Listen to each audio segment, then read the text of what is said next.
Hi, I'm the ravenous mistress of the dark that your daddy's having a date with, Yvonnedeculo. Why? Why not? And I'm your softcore goth nephew that you gossip with the other church ladies about, Jgluum. And welcome to the Victory Lap, where we will be discussing the most recent episode of Season 10 of... RuPaul's Drag Race. I'm Dusty Ray Bottoms. Stop. I would just like to point out that this lipstick is the Halsey MAC matte blue gray lipstick that I got ages ago, and I wore it tonight because Halsey was a guest judge.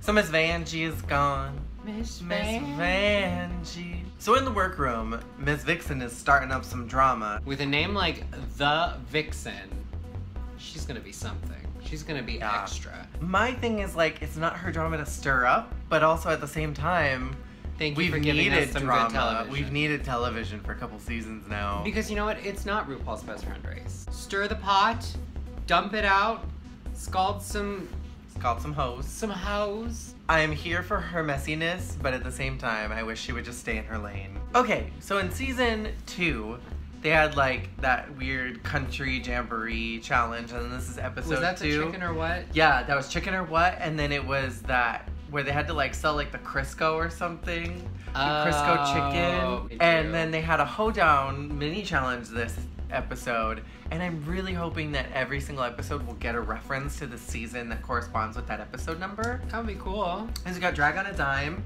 with episode 1, and then we got the hoedown one for episode 2. Miley Cyrus, hoedown, throwdown. Yeah, and maybe our episode 3 will get like a Q&N or like a cake runway or something, or like a hair runway. I'm not gonna lie, I really enjoy as far as mini challenges go. 2, 3, 4 had some of the best mini challenges where there were just some really like, great mini challenges early on. This is like, these are crazy game show mini challenges. I love game show mini challenges. You know, like the one where they had to dig the eggs. The eggs, and lay the eggs, blow the feathers, like those early seasons had those like, this is a game show mini challenge, and I do really love those. However, there is something fun and a little more just kooky carefree about 20-minute drag face dance-off battles. I hate them. They make me so uncomfortable because I think about myself in that situation and I'm like, and like, I thought nobody really did that good. Like, it's so hard to do a hoedown dance. I just want to say that Trixie Mattel was shaking somewhere. That this wasn't a mini challenge. Country hoedown was happening in RuPaul's Drag Race, and she was on this day. It did bother me that not a lot of people did actual country dance moves. Yeah, like but I mean, what? 2 steps. It's hard. It's hard if you're not shuffle. Trained in that. What is it? Step, boot, and shuffle, boot, step, shuffle, I really am partial to the Granny challenge from season 7. The Granny that challenge one was really a good fun. one. The Soul Train one was a fun one. I didn't like that one because everybody did real bad. They did, but those afros were lovely. Yeah. So Asia and Vixen were the winners, and I thought that was appropriate. I thought they were the only ones that like. Didn't you?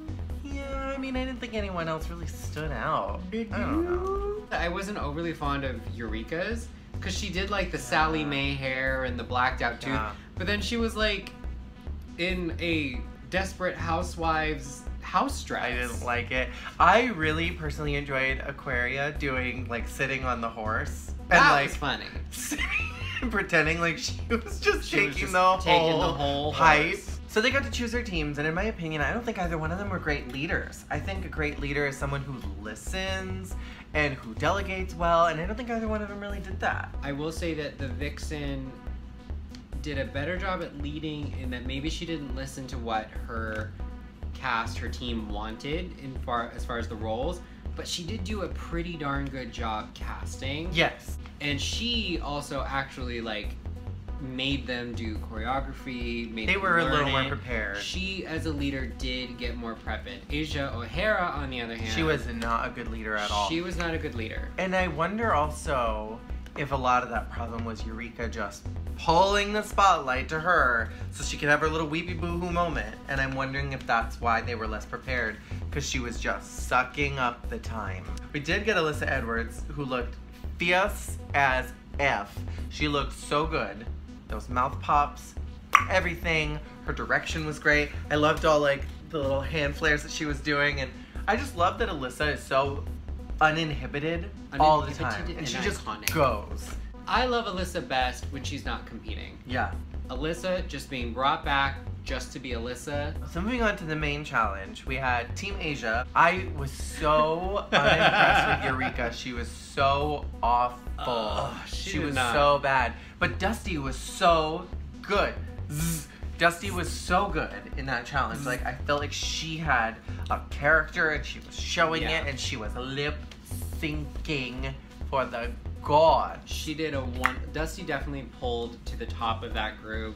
If they were judged as individuals, she would have been the top. She would have been the winner. Yes, for sure. And she looked beautiful. She looked so good. What I loved about this episode for Dusty, in her first appearance, you know, we saw her in that awful entrance look and that weird makeup, which is fun, but it was like, oh, this is weird. She's a weird one. And then she did something very similar for the runway.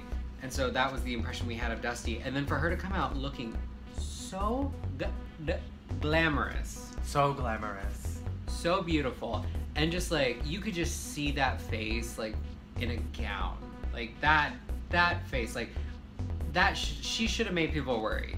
Eureka gave me that diarrhea flop sweat feeling you had back in Katya season when she I was just gonna say, hi, my name is Miss Valerie Valentine. I'm your coach / stewardess, but I don't like being called a stewardess because it makes it sound like I'm gonna wait on somebody. I'm not. I don't remember the rest of the monologue. Fortunately, that awful moment with Katya was just that one segment and then it was done. But it was that exact same feeling. Again and again and again and again. Entire number. And they, from when I heard about production, they do Rusicals twice. Eureka had 2 times to get that lip sync down. And there's not an excuse when everyone else knows the words. I was low-key obsessed with Cameron though. Cameron was so good in that lip sync. My lover. That lip sync was so amazing. So fun. And she did such a good job. She had the characterization. It was the same thing with Dusty. I feel like the 2 of them were the tops of the night. So the runway is very best drag. Did you feel like everyone brought their very best drag? Was it? Was everyone bringing their best drag? I feel like a lot of these things we had seen before. I feel like it was a lot of bodysuits. There were a lot of bodysuits and not a lot of interesting bodysuits. Yeah. I also feel like it was weird to do a best drag runway on the 2nd episode. Do they normally do that this early? It depends. Because I don't know. For me, I associate like best drag with like the finale. Top 5 at the earliest. Like that's something top 6 maybe. That's I feel like something they used later. to do best drag kind of early in the season, like maybe. 4 or 5. I feel like they used to do best drag really early. Remember they did best drag for the kids show in season 5. Because remember that one judge was like, "Is this really your best drag?" And Alaska was like, "Actually, it's Detox's." Who were your favorites? Besides Dusty, who we can both agree was the best. That blazer. That Beetlejuice stone with that ascot. Layla McQueen was quaking somewhere. Every queen was quaking. But Layla especially. Because she does Beetlejuice. Was furious. Instead of just going with like a ripped fishnet tight, it was like a pattern rip. That pattern was beautiful. And it was visually dynamic, but it was still uniform, so it didn't look messy. Mm-hmm. It was that, you got the idea of the like rocker ripped fishnets, but they weren't. It was a pattern, and that was smart. I liked that a lot. It was intelligent. I loved Miss Cracker's C-3PO with that. That was pretty. That cracker. That box hat. What is that? The saltine cracker on her cracker head. hat. That was fun. I almost wish it had had like rhinestones in it though, to really make it look like a cracker instead of just a box of hair. I really love Blair's old Hollywood look. I thought it was really pretty and elegant, and like the lace and then all the fringy stuff on it. Yes. Oh my god, what am I saying? Yes, Blair's was wonderful. Out of all the bodysuits, I thought that Cameron's bodysuit was the most successful because it had a story, that like Fern Gully fantasy her Fern she Gully. was giving. Also, I love that hair was really pretty. I'm just tacking that to the reasons why Cameron, the boy, is my love. It was really good. It wasn't anything groundbreaking, but it was very fun and beautiful and well done. I think Eureka's bodysuit was really bad. Could have been a good idea. I like the idea behind. I love the idea behind the flippable, I guess, mermaid sequins. I love anything that uses that. It's so overdone and it is so It has become a cliche at this point in the short span of like, what, 6 months that you've seen those on everything. It's already a cliche, overdone, has-been thing. I would actually do like a hand. I do think that kind of sequin is a really, if you're gonna do a sequin, that's a fun one to do because it's always sparkly, but then you can create those fun patterns and shifts in the dress so it changes before the audience's eye. Yeah. I did not like the actual bodysuit, however, and I didn't love the wig. So Vixen's team won. Vixen was the winner of the whole team, which I'm like, okay, work. Because I didn't really, I mean, her performance was good, but it wasn't as good as Cameron's. And then her runway was like a little bit of what I think Aja wanted Disaster to be like. I just think a fire shape is, maybe it's just the shape that looks cheap to me. Do you know what I mean? It has to be really well done, like what Aja did second time around with Disaster. For sure. Because like, from far away, when I saw the Vixen's outfit, I thought it was like red peacock feathers. I also have bad vision. But then when it got closer and I saw that it was like those little flame symbols, I was like, oh no, I don't like it anymore. I don't love it. Because I almost did when I thought it was red peacock feathers, which that would be cool. Peacock feathers, but in red tones instead of blue-green tones. That would be a cool How would you outfit. find that though? You'd have to hand paint them. Hand paint them. That's a lot of work. You'd have to hand paint them, but still, that would be cool. Subverting the tropes and all that. But I thought it looked cheap. So Calorie and Eureka had to lip sync, which was upsetting because they both seem like they're really close to each other. And Calorie's gone now. Carbs are friends and food. I have never felt so bad week after week of these eliminations. Are hard. But I think it was that I don't know if they could have done any better. Except Calorie could not have made her best drag Kimura's entrance look. That could have been the first thing she could have solved.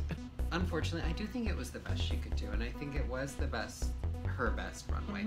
Not unfortunately, I mean, it was great for her, and she worked very, very hard, and it was just, it's a different level, you know?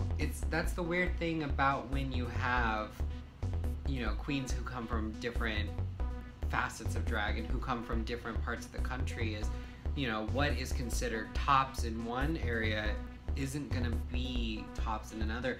And I think the hard thing this season is gonna be for any girl who's not a New York girl, because New York queens dominate the lineup this season. And New York has a very particular kind of drag and a very particular kind of performance, and they're a level. And it's a high level. It's New York, for crying out loud. Center of the universe.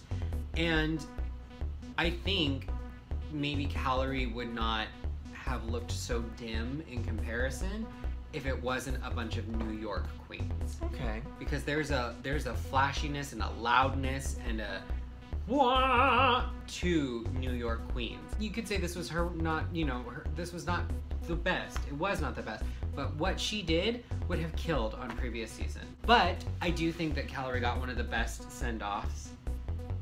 A calorie-free drag race just won't be the same.